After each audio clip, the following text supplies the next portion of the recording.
విన్నారా ఆ సౌండ్? అమ్మ పల్లి అచ్చు చాలా బాగా చేస్తదండి.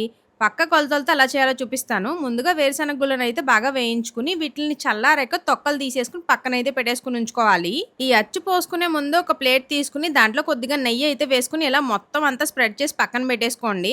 నేను ఒక బౌల్‌తో చూపిస్తున్నాను. ఒక బౌల్ బెల్లం పొడికి ఎంత వేరుశనగుళ్ళు తీసుకోవాలో కూడా చూపిస్తానండి. ఈ బెల్లాన్నయితే ఈ విధంగా పూర్తిగా కరిగేంత వరకు కూడా కొంచెం హై ఫ్లేమ్‌లో పెట్టుకోండి.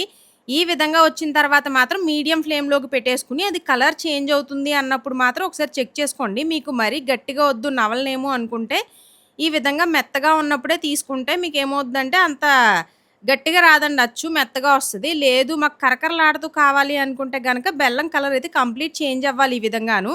దీని సౌండ్ కూడా వినిపిస్తున్నాను చూడండి. టంగుమనాలనమాట గిన్నెకేసి కొట్టినప్పుడు. బెల్లం పాకం అయితే రెడీ అయిపోయిందండి. ఇందులోకి అక్షయకల్ప వాళ్ళది ఆర్గానిక్ కౌ ఘీ అయితే యూజ్ చేస్తున్నాము. నెయ్యి నేను తీసుకున్నది పెద్ద బౌల్ కాబట్టి 2 స్పూన్స్ అయితే వేసుకుంటున్నామండి. మీరు చిన్న బౌల్‌తో ఒకసారి ట్రై చేసుకుంటాను అంటే 1 స్పూనే వేసుకోండి సరిపోతుంది. ఈ నెయ్యి అనేది మాత్రం బెల్లంలో బాగా కలిసేలా కలుపుకోవాలి.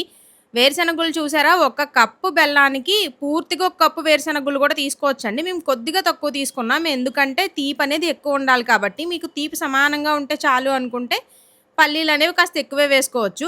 ఈ విధంగా ప్లేట్‌లోకి పోసేసుకొని ఎంత పలచగా కావాలితే అంత పలచగా నొక్కేసుకోవాలండి. దీన్ని కాస్త గోరువెచ్చగా ఉన్నప్పుడే ఈ విధంగా నాట్లు పెట్టేసుకుంటే మనం విరగ్గొట్టుకోవడానికి ఈజీగా ఉంటది. వింటున్నారు కదా సౌండ్. టేస్ట్ కూడా అంతే బావుంటదండి.